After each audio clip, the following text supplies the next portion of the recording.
Assalamualaikum warahmatullahi wabarakatuh. Kita berjumpa lagi di SAS Sumatif akhir semester, yang mana materi kali ini tentang isi ujian atau isi yang ada dalam ujian. Adapun materi isi yang dalam ujian, materinya dalam ujian adalah tentang jual beli, khiyar, riba, syirkah, musaqah, muzara'ah, mukhabarah, dan bank. Yang pertama, jual beli. Jual beli, dalil jual beli adalah ini. Alladzina ya'kuluna riba la yaqumuna illa kama yaqumul ladzi yatakhabbathu asyaitanu minal mas. Nah, jual beli di sini, hukum jual beli, sedangkan dalilnya ini. Dalil jual beli adalah wa halallahu al-bai'a wa harrama riba. Kemudian ada jual beli yang dilarang dalam Islam. Jadi jual beli yang dilarang dalam Islam itu karena sebab barangnya. Contohnya di sini ada 6. Yang pertama adalah menjual obat-obatan terlarang, kayak narkoba atau pil destro ataupun eh, komiks, menjual komiks, tapi untuk dibuat mabuk. Nah, itu juga haram hukumnya. Kecuali beli satu untuk obat batuk, itu boleh. Kemudian, 2, menjual minuman beralkohol kayak whisky dan segala macamnya yang memabukkan. Untuk hal memabukkan itu hukumnya haram. Karena barangnya memang haram, beralkohol. Kemudian yang ketiga adalah jual beli benda najis seperti babi, anjing, bangkai, dan sebagainya. Nah, kalau babi sudah jelas tentang keharamannya, termasuk anjing juga sudah jelas keharamannya. Nah, berikut bangkai. Bangkai di sini yang diharamkan adalah apabila menemukan sapi yang sudah mati, tapi matinya itu bukan karena disembelih, tapi mati karena penyakit misalnya, kemudian dagingnya itu mau dimakan, itu hukumnya haram, atau diperjualbelikan, itu haram hukumnya. Kemudian yang boleh adalah bangkainya ikan. Nah, bangkainya ikan itu yang diperbolehkan, walaupun eh, dia sudah matinya 2 hari ataupun 3 hari, tapi ikan tersebut sudah dikeringkan. Contohnya dijadikan ikan kering ya. Biasanya dijadikan ikan kering yang sudah menjadi bangkai 3 hari atau 4 hari, yang sudah dijemur, kemudian digaramin. Nah, menjadilah ikan kering. Nah, itu boleh hukumnya untuk diperjualbelikan. Kemudian yang keempat adalah menjual barang atau membeli barang hasil curian. Kalau ibaratnya itu menjadi penadah. Jadi seseorang mencuri kemudian dijual, dan kita sebagai pembelinya, pihak kedua dari pembeli tersebut, dan pihak kedua ini menjual kepada pihak ketiga, kepada konsumen, itu hukumnya haram. Yang kelima adalah jual beli tanaman yang belum layak dipanen, termasuk jual beli yang dilarang agama karena mengandung unsur ketidakpastian. Jadi menjual buah yang masih kecil kayak mangga, yang masih kecil, kalau bahasa Maduranya itu pocet ya, masih kecil, masih pocet, masih kecil, kemudian diborong atau dibeli seluruhan satu pohon, atau ada 3 pohon dibeli semuanya, tapi dengan catatan atau dengan syarat akan diambil ketika sudah matang si mangga tersebut. Nah, di sini hukumnya tidak boleh. Kenapa? Karena ada unsur ketidakpastian. Iya, kalau misalnya sesuai dengan jumlahnya. Khawatir nanti kena angin atau apa, ternyata habis buahnya. Nah, ya pasti yang rugi. Maka salah satu pihak akan dirugikan. Kemudian yang keenam adalah memberi barang untuk ditimbun.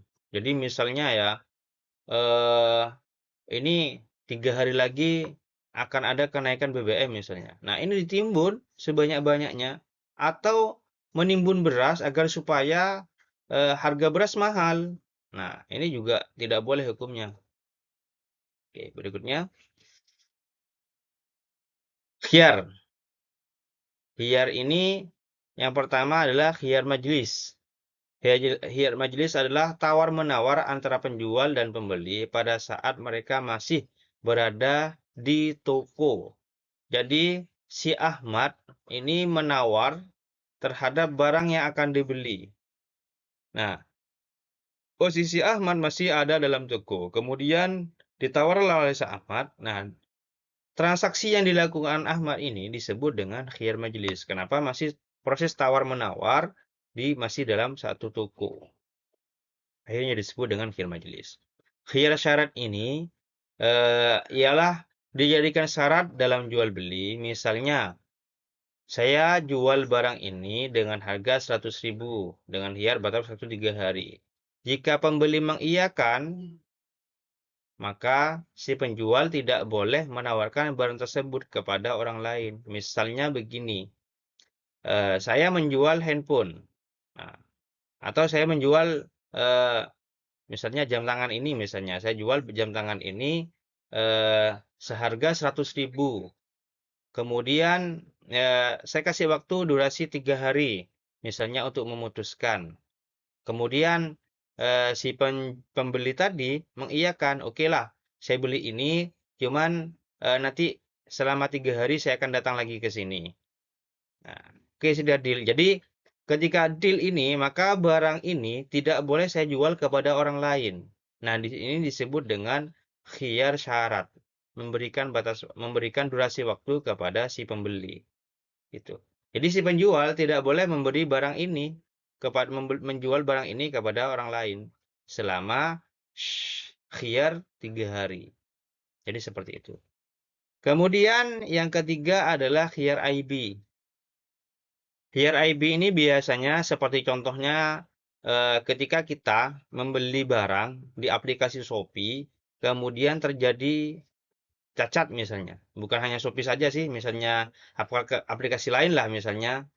Nah, terjadi cacat misalnya, ada cacatnya. Nah, kita boleh mengembalikan dengan catatan disegerakan mungkin. Maka yang kita lakukan tadi itu karena kedapatan barangnya tidak sesuai dengan yang yang ditawarkan oleh pihak toko di aplikasi tersebut, maka boleh kita mengembalikan. Nah, yang kita lakukan itu disebut dengan khiyar IB. Kenapa? Karena ada catatnya dan kita boleh mengembalikan. Dan mengembalikan itu harus sesegera mungkin. Yang keempat adalah khiyar syarat.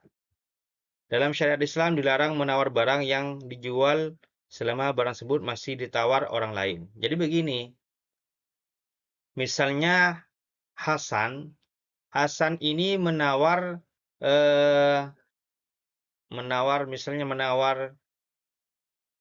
Indomie lah, Indomie. Nah, kemudian ketika proses tawar-menawar oleh Hasan, nah si Ahmad ini mau menawar juga. Nah, ketika sudah mau deal dengan si Hasan tadi, nah kita sudah menunggu deal enggak. Nah, kalau misalnya tidak jadi, maka kita boleh menawarnya. Begitu. Kalau masih dalam tawaran orang lain, maka kita tidak boleh menawar hal tersebut. Misalnya, Hasan bilang, oh, saya beli ini 5.000. Kemudian kita ada datang, jangan dijual ke Hasan. Beli saya aja 6.000. Nah, itu yang tidak boleh.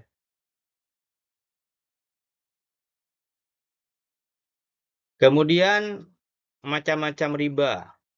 Riba di sini ada 4. Yang pertama, riba kordi, riba nasiah, riba fadli, riba yadi. Contoh riba kordi. Misalnya, akil bersedia meminjamkan uang kepada Adit 10 juta dengan syarat Adit mengembalikan 11 juta. Jadi riba kordi ini begini contohnya.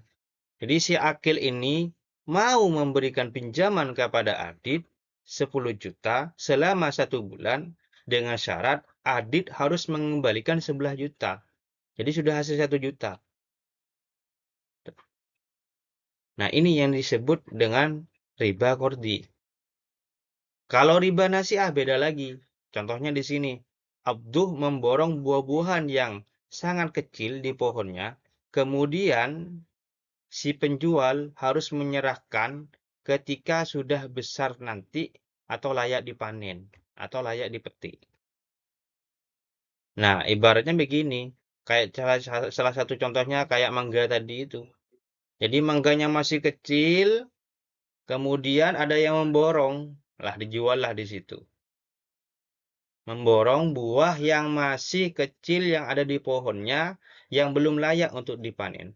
Tapi ketika sudah terjadi jual belinya, tapi akan diambil ketika sudah layak dipanen. Nah, itu disebut dengan riba nasi'ah. Karena ada unsur ketidakpastian di situ. Kemudian yang ketiga adalah riba fadli. Ini riba fadli. Nah, contohnya di sini, Hasan memiliki emas, tipenya adalah 22 karat yang unik seberat 10 gram.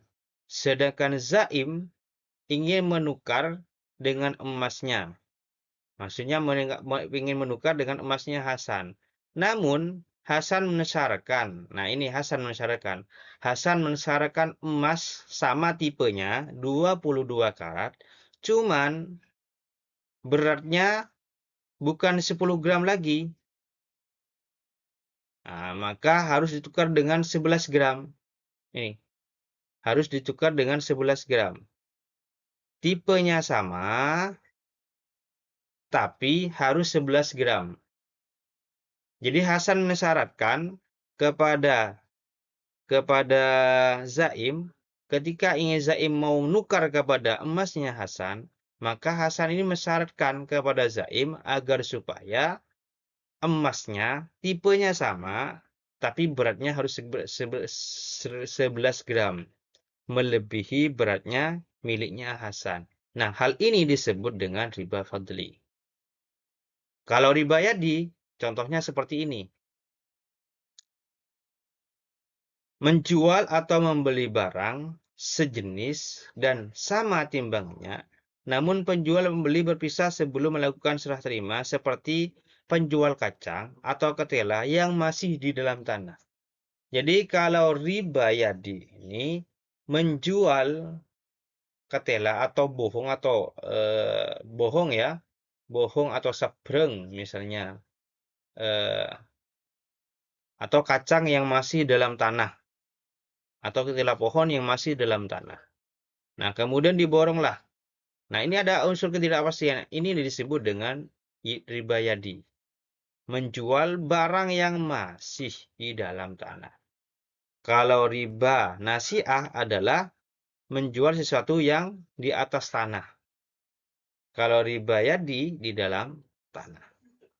Kalau riba Hasan sama timbangannya, sama tipenya, sama jenisnya, tapi timbangannya berbeda. Oke, berikutnya. Macam-macam syirkah. Syirkah ini terbagi 4. Yang pertama, syirkah inan, kemudian syirkah wujuh, syirkah abdan, dan syirkah mufawadah. Syirkah inan ini, contohnya seperti ini. Hasan dan Husni dan Fatimah, patungan modal, membuat usaha berupa kafe yang mana mereka juga bekerja di kafe tersebut, dan pembagian keuntungannya tergantung banyaknya modal yang ditanam. Nah, syirkah inan ini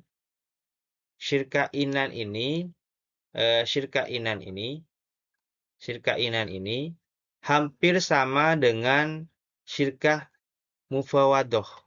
Nah, ini hampir sama dengan syirkah mufawadoh. Cuman bedanya, kalau syirkah inan ini adalah modalnya tidak beraturan.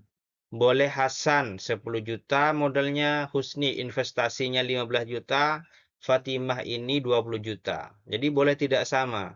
Cuman nanti keuntungan dari modal tersebut adalah dibagi menyesuaikan banyaknya investasi setiap perorangan. Bedanya di situ. Kalau syirkah mufawadoh adalah harus sama. Jadi investasinya harus sama. Misalnya, ini contohnya, Iwan memiliki sahabat dekat yang juga seagama, dia ingin investasi 2 miliar. Misnadi 2 miliar, Zain 2 miliar, Said 2 miliar. Untuk membuka bisnis showroom mobil yang digunakan untuk kerugiannya akan digantung bersama. Jadi ini sama. Jadi kalau 25 miliar per orang, maka semuanya rata. Investnya harus rata. Ini yang disebut dengan syirkah mufawadah. Kalau berbeda, maka disebut dengan syirkah inan. Itu bedanya.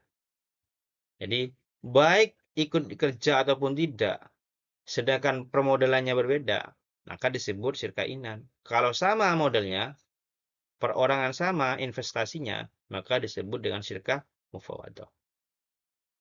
Kalau syirkah wujuh, nah, kalau syirkah wujuh ini adalah dia hanya mengandalkan kepercayaan atau dia sebagai tokoh masyarakat atau orang yang dipercaya oleh masyarakat.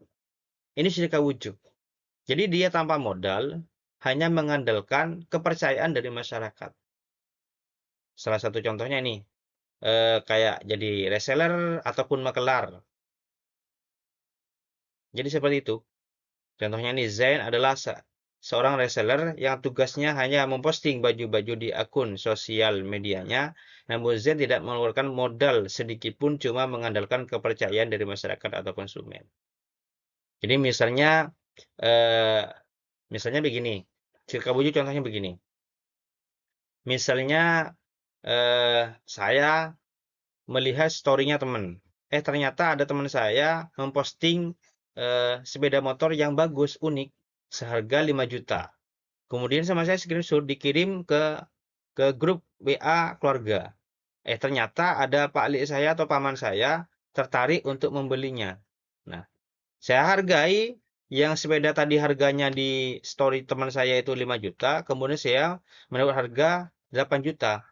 Misalnya begitu. Nah, ini disebut dengan syirkah wujuh. Kenapa? Karena saya mengandalkan kepercayaan dari masyarakat tanpa modal seperti itu.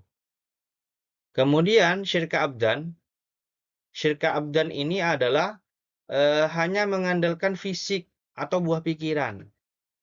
Jadi dia tanpa modal, hanya mengandalkan fisik. Ibaratnya eh, grup tani, grup kuli bangunan, itu disebut dengan syirkah abdan karena mengandalkan fisik, disebut syirkah abdan. Contohnya nih, Dodi, Wahyu, Misto, dan Gani merupakan kelompok tani yang mana ketika ada musim panen, mereka diajak kerjasama oleh pemilik sawah untuk memanen sawahnya. Ini disebut syirkah abdan. Kenapa? Karena mengandalkan fisik, mengandalkan kekuatan. Boleh fisik, boleh dengan tenaga, boleh dengan pikiran.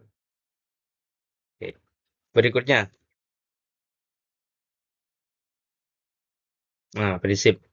Prinsip yang harus dipegang oleh orang-orang yang menjalankan syirkah sesuai dengan hadis qudsi adalah saling percaya. Jadi di sini. Jadi intinya di sini. Saling saling percaya. Jadi syirkah sesuai dengan hadis qudsi adalah ini, saling percaya. Jadi prinsip yang harus dipegang oleh orang-orang yang menjalankan syirkah sesuai dengan hadis qudsi adalah saling percaya. Jadi begitu. Oke, berikutnya. Nah, musakoh, muzaroah, dan mukhobaroh ini tentang eh, tentang pertanian. Nah, musako adalah kerjasama antara pemilik kebun dan petani. Pemilik kebun menyerahkan kepada petani agar dipelihara kebunnya atau diolah atau dikelola dan hasil panennya dibagi dua sesuai akad yang telah ditentukan. Jadi si pemilik kebun tadi itu, si pemilik kebun menyerahkan kepada petani untuk dikelola kebunnya, kemudian menyesuaikan akadnya. Nanti bagi hasilnya berapa persen. Itu. Ketika sudah deal ya sudah, ini disebut dengan akad musakoh namanya. Nah, kalau akad muzra'ah beda lagi. Muzra'ah adalah kerjasama di bidang pertanian sama, yang mana benihnya atau bibit berasal dari petani penggarap.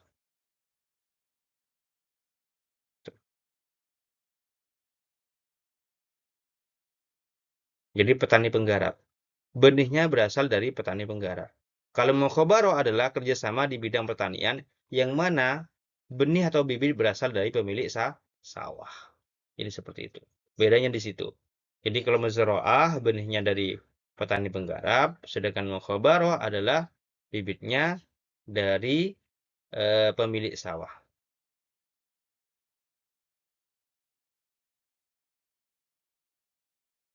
Oke, berikutnya.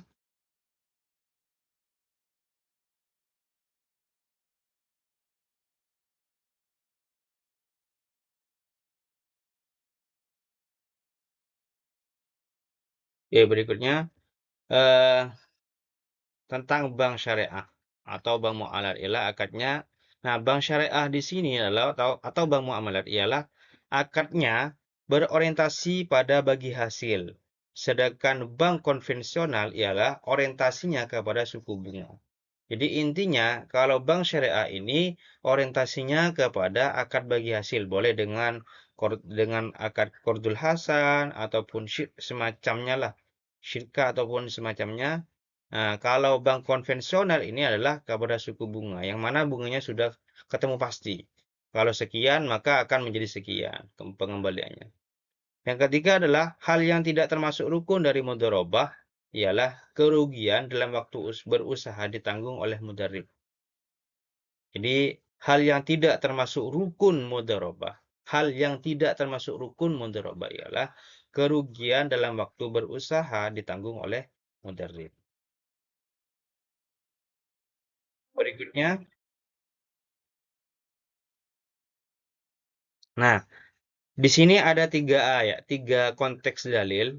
Yang pertama, jadi dalil yang pertama, wa ahallallahu al-bai'a wa harrama riba.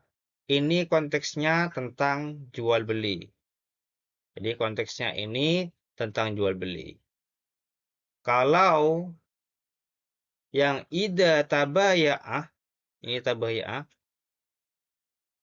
ida tabaya'ar rujulani fakullu wahidin minhuma bil khiyar. Ini temanya tentang khiyar. Jadi konteksnya tentang khiyar. Nah, sedangkan yang terakhir ini adalah ya ayyuhalladzina amanuttaqullaha wa dharu ma baqiya minar riba. Ini konteksnya tentang atau temanya tentang riba. Jadi dalil ini yang pertama dalil wa halallahul bai'a tentang jual beli, sedangkan dalil yang kedua ini tentang khiyar, sedangkan dalil yang ketiga adalah tentang riba. Nah, mungkin itu saja yang dapat saya sampaikan dalam kisi-kisi atau tentang materi ujian atau isi dalam ujian. Semoga bermanfaat dan sukses selalu. Terima kasih. Assalamualaikum warahmatullahi wabarakatuh.